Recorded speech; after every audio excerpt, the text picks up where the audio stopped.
Hello बच्चों, आपका स्वागत है एक बार फिर से कमलेश सर केमिस्ट्री धमाका में। तो आज के क्लास में रेलवे ग्रुप डी 2025 में पूछे जाने वाले प्रश्नों पर हम अध्ययन करेंगे। जैसा कि पहले वाले क्लास में हमने परमाणु के बारे में बताया था, अब आज हम आगे बढ़ेंगे और परमाणु से संबंधित हम सिद्धांतों को समझेंगे। फिर जब हम सिद्धांतों को समझ लेंगे, नियमों को समझ लेंगे, तो उससे संबंधित प्रश्न को हम क्या करेंगे, कराएंगे। तो आइए डाल्टन का परमाणु सिद्धांत हम पढ़ेंगे, जो कि रेलवे ग्रुप डी 2025 में परमाणु और अणु सिलेबस के अंतर्गत पहले हम परमाणु अणु फिर क्रमशः करके हम बारी बारी से पढ़ेंगे। तो आइए डाल्टन का परमाणु सिद्धांत क्या है उसको जानते हैं और सीखते हैं। तो डाल्टन के परमाणु सिद्धांत के आधार पर तत्व सूक्ष्म अविभाज्य कणों से बना हुआ है, जिन्हें परमाणु कहते हैं। यानी कि द्रव्य, यानी कि कह सकते हैं पदार्थ सूक्ष्म कणों से मिलकर के बना है, जिसको परमाणु कहते हैं, और वो अविभाज्य है। यानी कि परमाणु को हम विभाजित नहीं कर सकते हैं डाल्टन के परमाणु सिद्धांत के आधार पर। यानी कि पदार्थ का, यानी कि तत्व का सबसे छोटा कण क्या है, परमाणु, उसको हम विभाजित किसी अन्य कण में नहीं कर सकते हैं, ये डाल्टन के परमाणु सिद्धांत के आधार पर। अगला क्या है, एक ही तत्व के परमाणु द्रव्यमान एवं अन्य सभी गुणों में समान होते हैं। एक ही तत्वों के परमाणु द्रव्यमान यानी परमाणु भार क्या होते हैं और अन्य क्या होते हैं, गुण समान होते हैं। इसका क्या मतलब है, जैसे हमारे पास हाइड्रोजन है, ये हाइड्रोजन तत्व है, तो डाल्टन परमाणु सिद्धांत के आधार पर डाल्टन के जमाने में हाइड्रोजन का परमाणु क्रमांक 1 होता है, भार कितना है, 1 है। यानी कि अगर हमारे पास इतना हाइड्रोजन तत्व है तो इसमें क्या है, छोटे छोटे, यानी कि कह सकते हैं कि हाइड्रोजन की क्या है, ये परमाणु हैं। और ये जो कह सकते हैं कि जो परमाणु है, तो ये भी हाइड्रोजन 1 है, ये भी हाइड्रोजन 1 है, ये भी हाइड्रोजन 1 है, ये भी। तो कहा गया एक ही तत्व के परमाणु द्रव्यमान एवं अन्य गुणों में समान है। यानी एक ही तत्व के परमाणुओं के परमाणु भार क्या है, समान भी होंगे और अन्य गुणों में क्या होंगे, समान होंगे। जैसे हमारे पास कार्बन 12 है, कार्बन 12, यानी हमारे पास अगर कार्बन थोड़ी सी मात्रा में उपस्थित है यहाँ पर, तो यहाँ पर जो हमारा पूरा कार्बन तत्व है, ये carbon 12 carbon 12 carbon 12 carbon 12 carbon 12 carbon 12, इस तरीके से कार्बन 12, यानी कि पूरा तत्व हमारा जो है एक ही प्रकार के परमाणुओं से मिलकर बना है, जैसे कार्बन 12 कार्बन 12 कार्बन 12। जैसा कि हम मोल कॉन्सेप्ट अगर हम जानते हैं, आगे चल के हम पढ़ाएंगे। अगर एक मोल में देखा जाए, यानी 12 ग्राम कार्बन में देखा जाए, तो उसमें 6.023 गुणित 10⁻23 क्या होते हैं, परमाणु होते हैं। यानी कि 12 ग्राम कार्बन अगर इतना थोड़ा सा है, उसमें कार्बन 12 के कितने परमाणु होंगे, देखिए 6.023 गुणित 10⁻23। बहुत ज्यादा मात्रा में, इतने से कार्बन में बहुत ज्यादा मात्रा में हमारे पास क्या होंगे, कार्बन परमाणु। इसका मतलब है कि तत्वों के जितने भी परमाणु होंगे उनके परमाणु द्रव्यमान यानी परमाणु भार बराबर तो होंगे ही, और क्या समान होंगे, उनके गुण, अन्य भौतिक गुण या जो रासायनिक गुण होंगे वो क्या होंगे, समान होंगे। इसमें आगे बढ़ते हैं, देखते हैं। आगे कहा गया कि भिन्न भिन्न तत्वों के परमाणु भार एवं द्रव्यमान क्या होते हैं, भिन्न भिन्न है। डाल्टन ने बताया कि तत्व भिन्न भिन्न है तो परमाणु भार भी क्या होंगे, भिन्न भिन्न होंगे। जैसे अगर हमारे पास हाइड्रोजन है, तो हाइड्रोजन का परमाणु क्रमांक 1 भार 1 है। कार्बन है तो उसका भार क्या है, 12 है। ऑक्सीजन है, उसका भार कितना है, 16 है। इस तरीके से तत्व अलग अलग भिन्न भिन्न तत्वों के परमाणु भार एवं द्रव्यमान क्या होते हैं, भिन्न भिन्न। तो अलग अलग तत्व होंगे तो उनके परमाणुओं के परमाणु भार क्या होंगे, अलग अलग होंगे। ये डाल्टन के परमाणु सिद्धांत के आधार पर है। यानी कि अगर हम देखें डाल्टन के परमाणु सिद्धांत पर, तो पदार्थ का सबसे छोटा कण, तत्व का सबसे छोटा कण क्या है, परमाणु है। परमाणु से क्या बना है, अणु बना है, और ढेर सारे अणु मिलेंगे क्या बनेगा, पदार्थ बनेगा। सबसे छोटा कण परमाणु है, उसके बाद परमाणु मिलेंगे तो अणु बनेगा, अणु ढेर सारे एकत्रित होगा तो क्या हो जाएगा, हमें पदार्थ दिखाई देगा। इस तरीके से डाल्टन का परमाणु सिद्धांत है।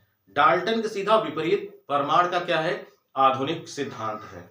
चलिए तो आगे बढ़ते हैं और आगे बढ़ेंगे, चलिए देखते हैं। तो आइए देखते हैं आधुनिक परमाणु सिद्धांत, जो कि डाल्टन के परमाणु सिद्धांत का कह सकते हैं सीधा विपरीत है। तो आधुनिक परमाणु सिद्धांत क्या है, डाल्टन के परमाणु सिद्धांत में कहा गया कि परमाणु क्या है, अविभाज्य कण है, लेकिन परमाणु क्या है, अविभाज्य नहीं है। आधुनिक सिद्धांत के आधार पर परमाणु विभाज्य है। परमाणु मूल कणों से मिलकर के बना है, एक अस्थाई और एक अस्थाई।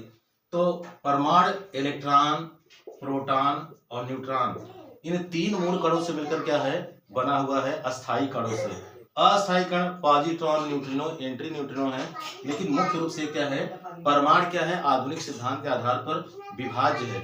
और परमाणु में क्या है, इलेक्ट्रॉन, प्रोटॉन और न्यूट्रॉन। जैसा कि अभी आगे हम जानेंगे, सीखेंगे सिद्धांत के आधार पर कि परमाणु के भीतर नाभिक होता है, परमाणु के नाभिक में प्रोटॉन और न्यूट्रॉन होते हैं और इसके चारों तरफ इलेक्ट्रॉन क्या होते हैं, चक्कर लगाते रहते हैं। इस तरीके से आधुनिक सिद्धांत के आधार परमाणु क्या हमारे विभाज्य हैं। आइए आगे बढ़ते हैं। फिर डाल्टन के आधार पर एक ही तत्वों के परमाणु द्रव्यमान एवं अन्य सभी गुणों में समान होते हैं। डाल्टन ने बताया अगर तत्व एक होगा तो उनके परमाणु भार क्या होंगे, समान होंगे। लेकिन आज के जमाने में क्या है, तत्व एक होगा लेकिन परमाणु भार भिन्न भिन्न हो सकते हैं। जैसे हमारे पास हाइड्रोजन है तो हाइड्रोजन 1 भी है, हाइड्रोजन 2 की भी खोज हो गई और हाइड्रोजन क्या है, 3 की भी खोज हो गई। यानी कि इसको हम प्रोटियम, इसको ड्यूटेरियम, इसको क्या कहते हैं, ट्राइटियम। यानी कि तत्व एक है, तत्व क्या है, एक ही है, हाइड्रोजन है, लेकिन देखिए भार 1 2 3, यानी इसके भार क्या है, अलग अलग हैं। तो आज के जमाने में क्या हो सकते हैं, अगर तत्व एक है लेकिन भार क्या हो सकता है, उसका अलग अलग हो सकता है और इसको हम क्या कहते हैं, समस्थानिक। जिन तत्वों के परमाणु क्रमांक समान होते हैं और परमाणु भार भिन्न भिन्न होते हैं उनको हम क्या कहते हैं, समस्थानिक कहते हैं। तो आइए और आगे बढ़ते हैं और देखते हैं। फिर डाल्टन ने बताया कि भिन्न भिन्न तत्वों के परमाणु भार भिन्न भिन्न है। अभी हमने बताया कि तत्व अलग अलग हैं तो भार क्या होंगे, अलग अलग होंगे। लेकिन आधुनिक परमाणु सिद्धांत के आधार पर तत्व अलग अलग हैं तो भार हमारे क्या हो सकते हैं, समान भी हो सकते हैं। जैसे हमारे पास नाइट्रोजन 14 तो होता ही है, कार्बन 12 के अलावा कार्बन 14 की भी क्या की गई, खोज की गई। अब देखिए तत्व अलग अलग, यहाँ नाइट्रोजन और यहाँ पर कार्बन, लेकिन परमाणु भार क्या हमारे हैं, समान है। इसका मतलब इसको हम क्या कहेंगे, समभारी। जिन तत्वों के परमाणु क्रमांक भिन्न हो लेकिन परमाणु भार क्या हो, समान हो, उसको हम क्या कहते हैं, समभारी कहते हैं। ये मुख्य 3 बिंदु निश्चित रूप से इससे संबंधित प्रश्न पूछे जाते हैं, तो आप ध्यान में रखेंगे। परमाणु सिद्धांत, डाल्टन का परमाणु सिद्धांत, और ये हमारा क्या है, आधुनिक परमाणु सिद्धांत। यानी कि आधुनिक सिद्धांत के आधार पर अब हमारा पदार्थ का सबसे मूल कण क्या हो गया, इलेक्ट्रॉन, प्रोटॉन, न्यूट्रॉन। उससे हमारा क्या होगा, परमाणु, और परमाणु से हमारा क्या, अणु, और अणु से हमारा क्या होगा, पदार्थ का निर्माण होगा। यानी कि इलेक्ट्रॉन, प्रोटॉन, फिर हमारे पास परमाणु, हाइड्रोजन, नाइट्रोजन, ऑक्सीजन। अब एक से अधिक परमाणु मिलेंगे तो जैसे H2O हो गया, NH3 हो गया, ये हमारे अणु हो गए। अब ये ढेर सारा एकत्रित हो जाएगा तो हमें क्या होगा, वो पदार्थ दिखाई देने लगेगा। इस तरीके से डाल्टन का परमाणु सिद्धांत और आधुनिक परमाणु सिद्धांत। अब इसमें हम और आगे बढ़ेंगे और देखेंगे, इससे संबंधित कुछ प्रश्नों को आज हम करके देखेंगे। तो चलिए आगे बढ़ते हैं और कुछ प्रश्नों को करके हम देखते हैं।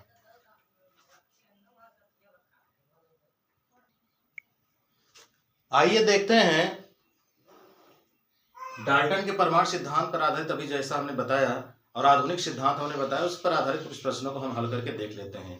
तो जो कि 2025 रेलवे ग्रुप डी में संभावित प्रश्न हो सकते हैं, तो आइए एक नजर देखते हैं। पहला प्रश्न है, किसी तत्व के 2 समस्थानिक परमाणुओं का कौन सा गुण भिन्न होता है। कोई तत्व हो, उसके 2 समस्थानिक है तो उसका क्या भिन्न होता है। जैसे हमारे पास हाइड्रोजन है, हाइड्रोजन के 2 समस्थानिक, एक हाइड्रोजन 1 हो गया और ये हाइड्रोजन क्या हो गया, 2 हो गया। तो अब जरा यहाँ पर देखेंगे क्या भिन्न है। परमाणु क्रमांक तो यहाँ पर समान है, लेकिन जो परमाणु भार क्या है वो भिन्न है। तो ऑप्शन क्या है, परमाणु संख्या यानी परमाणु क्रमांक, प्रोटॉनों की संख्या, प्रोटॉन की संख्या मतलब परमाणु क्रमांक होता है, परमाणु भार, या चौथा क्या है, इनमें से कोई नहीं। तो अगर हम देखें तो समस्थानिकों के परमाणु क्रमांक तो समान होते हैं, यानी कह सकते हैं प्रोटॉन तो समान होते हैं, लेकिन परमाणु भार क्या होते हैं, भिन्न भिन्न होते हैं, जैसा कभी हमने आपको आधुनिक सिद्धांत के आधार पर बताया था। तो किसी तत्व के 2 समस्थानिक परमाणुओं कौन सा गुण भिन्न होता है, परमाणु भार क्या होता है, ये भिन्न होता है। आपका उत्तर परमाणु भार हो गया। आइए दूसरा प्रश्न करके देखते हैं। दूसरा प्रश्न क्या है, द्रव्यों का परमाणु सिद्धांत प्रस्तुत किया था। द्रव्यों का परमाणु सिद्धांत किसने प्रस्तुत किया था। तो जैसा कभी हमने बताया कि जॉन डाल्टन ने क्या किया था, द्रव्यों के परमाणु सिद्धांत को प्रतिपादित किया था। तो लेवाइजर, प्राउस्ट, बर्जेलियस, जॉन डाल्टन। तो क्या सही आपका है, इनका नाम जॉन डाल्टन है। डाल्टन का परमाणु सिद्धांत होता है। आइए अगला प्रश्न करके देखते हैं। द्रव्य का सबसे छोटा कण होता है, यानी पदार्थ का सबसे छोटा कण। अभी अभी हमने आपको बताया कि पदार्थ का सबसे छोटा कण क्या होता है, परमाणु होता है। डाल्टन के परमाणु सिद्धांत के आधार पर पदार्थ का सबसे छोटा कण हमारा परमाणु होता है, परमाणु से छोटा कुछ नहीं होता है। आधुनिक सिद्धांत के आधार पर परमाणु विभाज्य है, लेकिन यहाँ पर ऑप्शन देखिए, परमाणु, अणु, यौगिक, मिश्रण, तो क्या होगा सबसे छोटा कण, परमाणु होगा। इस तरीके से हम परमाणु क्या है उसको हमने सीख लिया, डाल्टन के परमाणु सिद्धांत को हमने सीख लिया। आगे बढ़ेंगे तो हम अणुओं के बारे में अध्ययन करेंगे, क्योंकि हम पढ़ रहे हैं परमाणु और अणु। तो परमाणु के बारे में हमने पढ़ लिया और इससे संबंधित जो आपसे प्रश्न रेलवे ग्रुप डी 2025 में पूछे जाएंगे उसको हमने आपको बताया। तो वीडियो कैसा लगा, अच्छा लगा हो तो लाइक, सब्सक्राइब, शेयर जरूर करें और कमेंट जरूर करिए। तो आप लोग पढ़ते